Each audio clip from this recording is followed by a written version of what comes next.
മിശിഹായിൽ പ്രിയമുള്ള സഹോദരി സഹോദരന്മാരെ, പ്രിയമക്കൾ, ഈ പ്രഭാതത്തിൽ യോഹന്നാൻ 13:9 നമുക്കെടുക്കാം.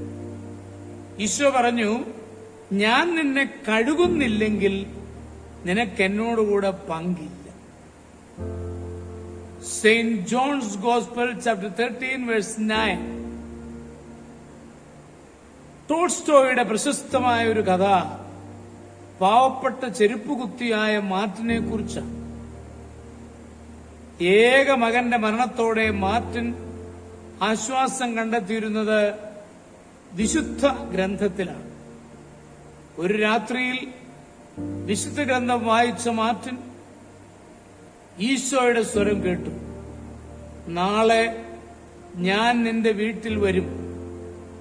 ഇത്രയുമേ അയാൾ കേട്ടുള്ളൂ.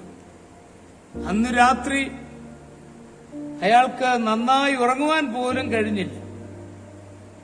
പുലർകാലത്ത് തന്റെ വീട് സന്ദർശിക്കാനിരിക്കുന്ന ലോകരക്ഷകന്റെ ചിത്രമായിരുന്നു മനസ്സ്.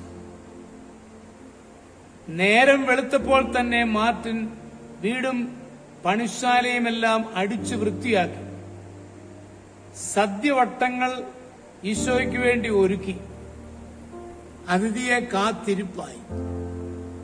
അപ്പോഴാണ് കൊടും മഞ്ഞിലൂടെ സ്റ്റെപ്പിനിച്ച് എന്ന വൃദ്ധൻ വരുന്നത് അയാൾ കണ്ടത്.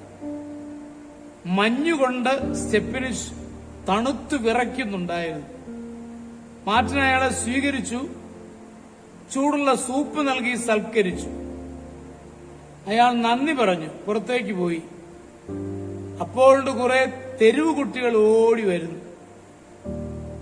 ആ ഗ്രാമത്തിൽ പഴങ്ങൾ വിൽക്കുന്ന ഒരു സ്ത്രീ പിന്നാലെയുമുണ്ട്. എന്താണ് കാര്യം? മാർട്ടിൻ ആ സ്ത്രീയോട് ചോദിച്ചു. ഈ തെണ്ടിപ്പിള്ളേര് എന്റെ പഴം മോഷ്ടിച്ചു. സ്ത്രീ അരിശത്തോടെ പറഞ്ഞു. സാരമില്ല സഹോദരി, അവർ വിശന്നിട്ടെടുത്തതാവും, ഞാൻ അതിന്റെ വില നൽകാം.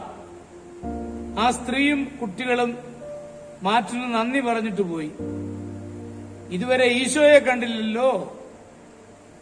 മാർട്ടിൻ ഉത്കണ്ഠയോടെ വീണ്ടും പുറത്തെ റോഡിലേക്ക് തന്നെ നോക്കിയിരുന്നു. തണുപ്പിന് തീവ്രത കൂടി.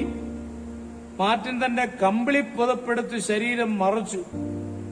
അപ്പോഴാണ് നിർധനയായ ഒരു സ്ത്രീ അവിടെ വന്നത്. അവളുടെ തോളിൽ കിടന്ന കുഞ്ഞ് നിർത്താതെ കരയുന്നുണ്ടായിരുന്നു. അത് നന്നായി തണുത്തിട്ടാകാമെന്ന് മാർട്ടിന് മനസ്സിലായി. അയാൾ തന്റെ ഏക സമ്പാദ്യമായ കമ്പിളി പുതപ്പെടുത്ത ആ സ്ത്രീക്ക് കൊടുത്തു. അവൾ വിടർന്ന കണ്ണുകളോടെ മാർട്ടിന് നന്ദി പറഞ്ഞ് തിരിച്ചുപോയി.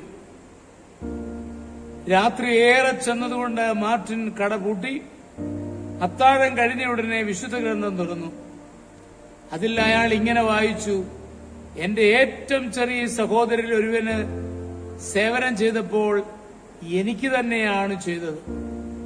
സന്തോഷചിത്തനായ അയാൾ കിടന്നുറങ്ങി. അതെ, പാവപ്പെട്ടവരെ നിന്ദിക്കുന്നത് ദൈവനിന്ദയാണ് എന്ന് സുഭാഷിതം പറയുന്നു. ആ പാവപ്പെട്ടവരിൽ ദൈവത്തെ കാണാൻ സാധിച്ച ആ മനുഷ്യനെ നമുക്കും മാതൃകയാക്കാം. നമ്മുടെ കർത്താവ് മിശിഹായുടെ കൃപയും പിതാവായ ദൈവത്തിന്റെ സ്നേഹവും പരിശുദ്ധാത്മാവിന്റെ സഹവാസവും പരിശുദ്ധ അമ്മയുടെ മധ്യസ്ഥതയും നിങ്ങളെല്ലാവരോടും കൂടി ധാരാളമായിട്ടുണ്ടായിരിക്കും, എപ്പോഴും എപ്പോഴും എന്നേക്കും. ആമേൻ.